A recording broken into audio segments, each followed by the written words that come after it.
সূরা ইখলাস দিয়ে আমরা যারা নামাজ পড়ি আমাদের নামাজ হবে না ছোট্ট একটি ভুলের কারণে। প্রিয় বন্ধুরা, অত্যন্ত গুরুত্বপূর্ণ একটি ভিডিও নিয়ে আপনাদের সামনে হাজির হলাম। আশা করি ধৈর্য সহকারে সম্পূর্ণ ভিডিওটি দেখবেন, শুনবেন এবং অবশ্যই সওয়াবের নিয়তে ভিডিওটা শেয়ার করে দিবেন। প্রিয় বন্ধু, আপনার একটি শেয়ারে লক্ষ মানুষ জানবে এবং এমন মারাত্মক ভুল করা থেকে বেঁচে যাবে। কারণ আমরা অনেকেই এই সূরাটা, সূরা ইখলাস অর্থাৎ কুল হু আল্লাহ সূরাটা ছোট্ট হওয়ার কারণে আমরা অনেকেই এই সূরাটা দিয়ে নামাজ পড়ি, কিন্তু এই সামান্য একটু ভুলের কারণে আমাদের নামাজ হচ্ছে না। কি সেই ভুলটা এই ভিডিওর মধ্যে আমি প্রমাণ সহকারে আপনাদেরকে দেখাই দেব। আমরা অনেকেই এই সূরাটাকে মহাব্বত করি এই সূরাটা, কারণ আল্লাহ নবী সাল্লাল্লাহু আলাইহি সাল্লাম বলছেন, কোনো ব্যক্তি যদি সূরা ইখলাস একবার পাঠ করে সে যেন কোরআনের 10টি পারা সে তেলাওয়াত করলো, অর্থাৎ 10 পারা তেলাওয়াত করলে যে সওয়াব পাবে সূরা ইখলাস একবার পাঠ করলে একই সওয়াব পাবে। কোনো ব্যক্তি যদি সূরা ইখলাস 3বার পাঠ করে আল্লাহ তাআলা তার আমলনামায় এক খতম কোরআন পড়ার সওয়াব লেখা দিবেন। সুবহানাল্লাহ।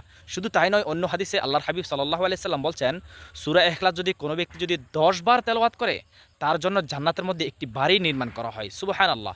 সূরা ইখলাস অত্যন্ত ফজিলতপূর্ণ সূরা।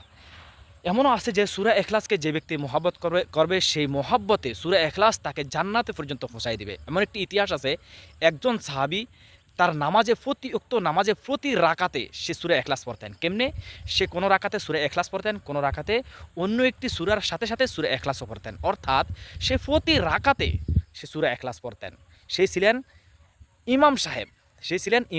ইমাম সাহেব হইও সে প্রতি রাকাতে সূরা ইখলাস পাঠ করতো।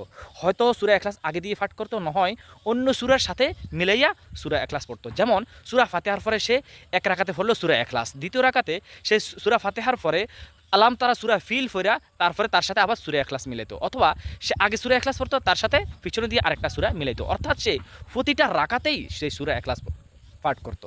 তখন অন্য সাহাবীরা নবী করিম সাল্লাল্লাহু আলাইহি সাল্লামকে নিকট কমপ্লেন দিলেন ওই সাহাবীর নামে যে, ইয়া রাসূলুল্লাহ, আপনার অমুক সাহাবী সে প্রতি রাকাতে সূরা ইখলাস পাঠ করে। নবীজি সাল্লাল্লাহু আলাইহি সাল্লাম তাকে ডাক দিয়ে আনলেন যে, কেন তুমি সূরা ইখলাসকে প্রতি রাকাতে কেন পড়ো, আর এত বেশি সূরা ইখলাস কেন পড়ো?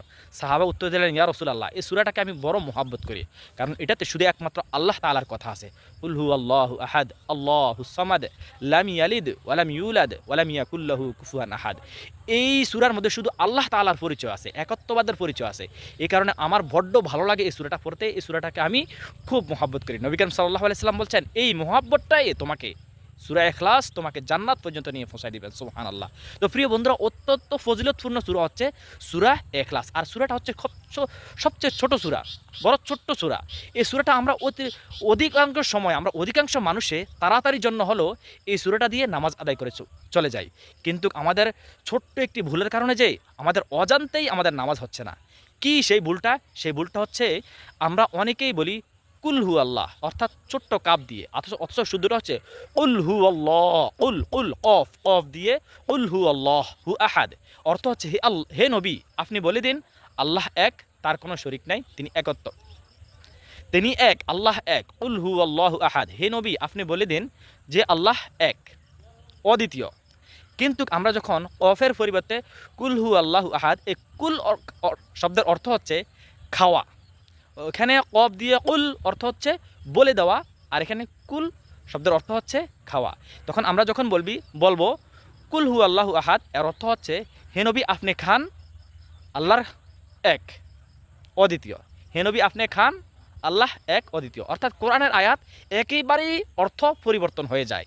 এই পরিবর্তনটা হওয়ার কারণেই আমাদের নামাজ হচ্ছে না। তো প্রিয় বন্ধুরা, ভিডিওটা যদি আপনি বিন্দু পরিমাণ উপকারী মনে করে থাকেন, প্রয়োজনীয় মনে করে থাকেন, তাহলে অবশ্যই অপর ভাইকে সতর্ক করার উদ্দেশ্য হলেও ভিডিওটা শেয়ার করে দিবেন। আসসালামু আলাইকুম ওয়া রাহমাতুল্লাহি ওয়া বারাকাতুহু।